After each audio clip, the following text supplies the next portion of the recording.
and welcome. Diwali or Deepavali is popularly known as the Festival of Lights, occurring between mid-October and mid-November. For some, this Indian festival is considered to be the most important one of the year. And that's why it's usually celebrated elaborately, either among family members and friends at home, or in a fine restaurant for a good meal, accompanied by classical Indian music, just like the one we're attending tonight.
Now sitting with Pandit Subrate. Hello.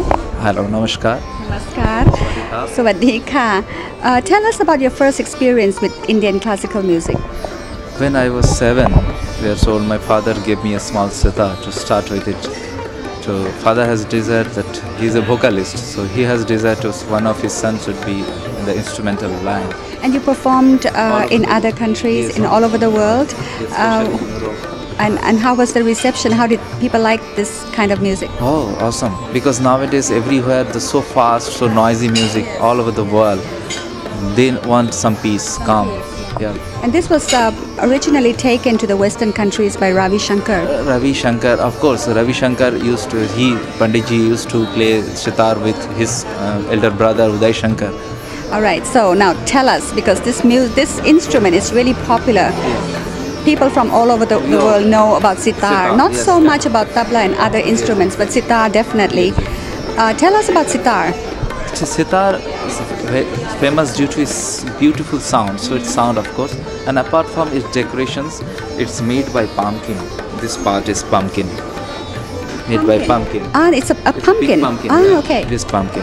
And then it's carved for the design. Yeah, at the back. The back design is various design. Yeah. And we have the wood is called tumba. Tumba is another part here we can put tumba. This is tabli, and this is the bridge where the sound is pronounced. And extra we have this is tun wood, by tun wood, this wood portion. And we have frets here where the sound, and sitar have 6 strings on the top and 13 strings on the bottom called sympathetic strings. But some sitar has 6 strings, 11 sympathetic. Some have 20 frets, someone has 21 frets, some has 22 frets. So here I have 21 frets sitar is called. But it's invented by Amir Khusro. Which century was that? Century is 1200. 1200 century. Sitar all over the world they played by this mizrab. Here this mizrab is called mizrab. Plug it into this right hand index finger, and the Buddhist two finger has to follow on the strings. And the sympathetic strings automatically resonance. Okay, we're going to move on to another instrument called tanpura. Tanpura. สวัสดีค่ะ สวัสดีค่ะ คนไทยเนาะ เป็นคนไทย But we're going to talk in English. Okay, tell us a little bit about the instrument that you're playing. This is to support the sitar and support every Indian music. So it only acts as a supporter. Can it play music on its own? Normally no, Can you show us a few tunes? like this.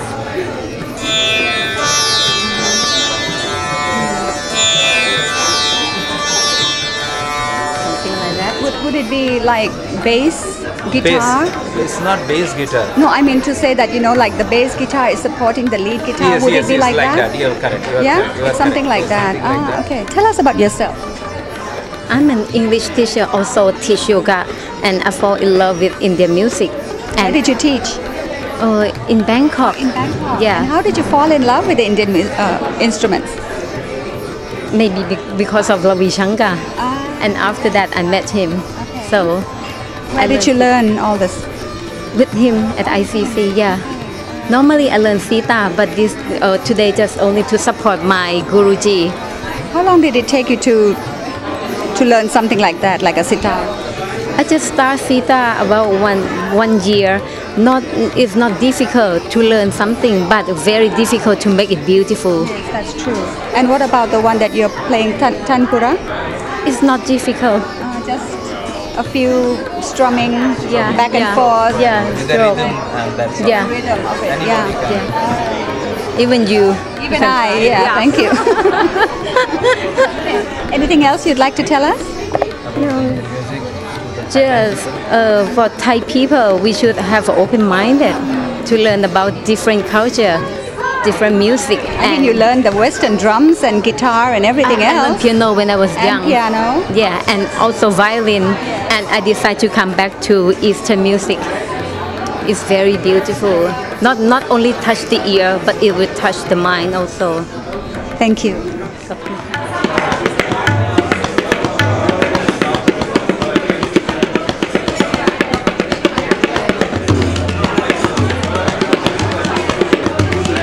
I'm sitting now with the drummer, Sripa Rajguru. Hello. Yes, please. Hello, how are you? How are you? Fine, thank you. This is called tabla. Yeah. It's called tabla. Tell us about tabla. Tabla is in the category of percussion instrument. It's on the skin instrument actually. It's a goat skin instrument. The sound level of the tabla is so many different categories like C sharp, D sharp, A. This is D, and the tabla is called as a mathematic calculations. Like right now I'm playing with the 16 beats. What is it made of? Skin made by goat skin. Goat skin. Yeah. Lower base is the wooden part. Foundation is wooden. It is a foundation of it. This is trunk of tree. A trunk of tree. This is trunk of tree.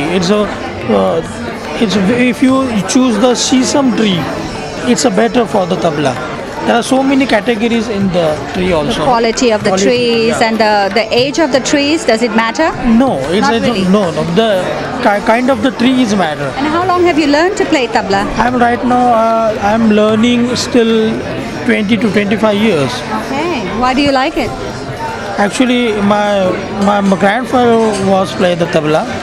Then that's why my interest is created from there. Because I like drums. Yeah, very good. I've never heard of, I've never played, but I like drums, and I think that these tablas, apart from tabla for Indian instruments, what other percussions do you have? Tabla is coming from Pakhavaj instrument, who are from the traditional Indian traditional music. How old is it? The history of tabla, History of the same music. Same like like sitar, so about the same time. yes. Now this is single speed, in a double.